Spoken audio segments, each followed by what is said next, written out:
Yo, what is going on, you guys? It is Brian Power here, bringing you guys another video. And in today's video, I'm going to be talking to you guys about a new mouse I just picked up, the WLMOUSE Shredder. I've been using it for about 2 weeks now, so let's get straight into it. And real quickly, I want to say a full edited, super entertaining review will be coming within the next month or so about this mouse. I also have to make one for the Pulsar X10, so be on the lookout for that. And also follow my Twitter, link in bio. Let's just get straight into it. So the WLMOUSE Shredder is a medium-sized mouse. It is very, very comparable, if not identical in shape, to the Endgame Gear XM2. It comes with that very, very narrow kind of concaved edge there, with the slanted sides, a long left and right mouse button, and a pretty pronounced hump on the top as well. This is a full magnesium shelled mouse with a plastic underside and comes in at about 46 grams on my scale with dot skates applied. So it's generally considered a pretty lightweight mouse, especially for its size. Obviously, you can find things that are a little bit lighter, but this is a unique material, so it is pretty lightweight. But with the mouse being magnesium, it does come at a cost, both performance-wise and price-wise. This mouse retails for about $145, which in today's market,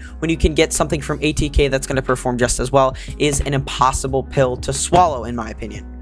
And I will die on that hill. There is no reason that a general consumer should ever be paying over $120 for a mouse. But obviously, I digress. And then the performance issue with this thing being magnesium is obviously the coating. You can see I do have some grip tape on it right now. It does come with grip tape in the box, but that grip tape is really ugly, and I have not like fully used it yet, but from what I felt, it's kind of weird. But yeah, you pretty much need to use mouse grips on this mouse if you have sweaty hands at all. The coating, I genuinely think, is just lazy from WLMOUSE. This is probably the worst coating I've ever felt on a mouse that advertises itself as having a coating. It's super smooth. It's not like rubbery at all. And like I said, it just gets really, really, really slippery whenever it's wet. Now, obviously, again, it is magnesium, so there has to be a little bit of benefit of the doubt here. It's not going to be as grippy as something like an ABS plastic mouse, but it is still, unfortunately, very bad. So if you have sweaty hands at all and are not comfortable with using grip tape, I would genuinely not even consider getting this mouse, to be honest with you. But now let's get into some specifications of this mouse. The WLMOUSE Shredder, at least my unit, has the Kale optical switches, which feel pretty consistent from both base to front of the mouse button. Obviously, it's going to be a little bit lighter as you click towards the front, but that's the same with every mouse. Left and right mouse button consistency are kind of lackluster. I do accidentally press the right click from time to time. It is considerably lighter than the left mouse button click, which is a little disappointing, but obviously that comes down to preference. There is almost no post travel on the clicks. That goes for left, right, and also the side mouse buttons. There is like genuinely almost no post travel on any of these side up mouse buttons. They feel really, really nice, very responsive, and very consistent between the two of them. Obviously, like almost every other modern gaming mouse, there is going to be no problems with the build quality of this mouse. There is no creaking or anything like that, especially because the mouse is magnesium. But like, obviously, you're going to feel some creaking if you squeeze the freaking life out of this thing. But in general gaming, it's going to be just fine. And then that leaves us with the scroll wheel, which is one of my biggest gripes with this mouse. The little silicone O-ring type of thing that they use is genuinely terrible. It is almost as slippery as the terrible coating that this mouse has. It takes some getting used to for sure. And if you're starting from like the top or the back of the scroll wheel, you're gonna have a really, really hard time scrolling. So I had to get used to reaching my finger out a little bit farther to scroll it, but obviously that's not the biggest issue at all. And then the middle mouse button switch is obviously perfectly fine, and as well as the scroll wheel has some pretty nice tactility to it. But obviously with this mouse, the main selling point of it is going to be that beautiful, intricate design.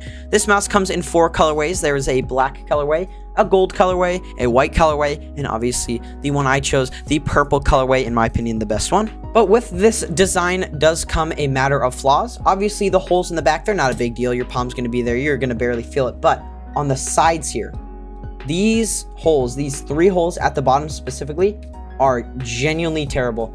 I don't know why WLMOUSE does this. They always put holes in the sides of their mouse, and it just almost ruins it for me. You will, no matter what you do, feel the holes on the sides of this mouse. There's no getting around that. They could literally take out even these front 2 holes, and the mouse would genuinely feel so much nicer to use. But I don't know why they're staying true to the side holes. It's very bad. And then another thing that I really don't like about this mouse is how deep the mouse skate grooves are.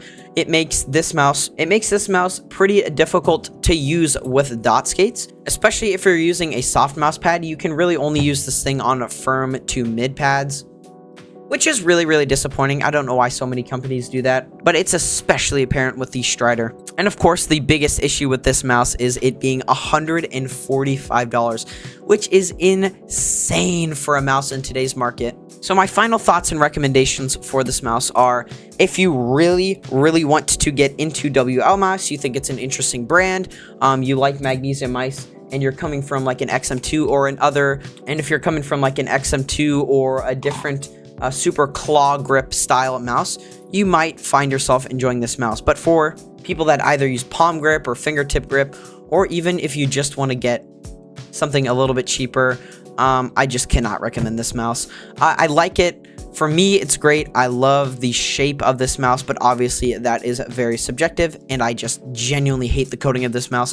I don't mind grip tape, so it's kind of okay for me. But yeah, if you guys found this video useful at all, please do leave a like, comment, and subscribe, and follow me on Twitter. My link is in my bio. I'm pretty active on there. If you want to reach out to me, that's the best place to do it. But I do read every single comment. I try to respond to them if I find them interesting back. And yeah, thank you guys for watching. I'll see you in the next video. Goodbye.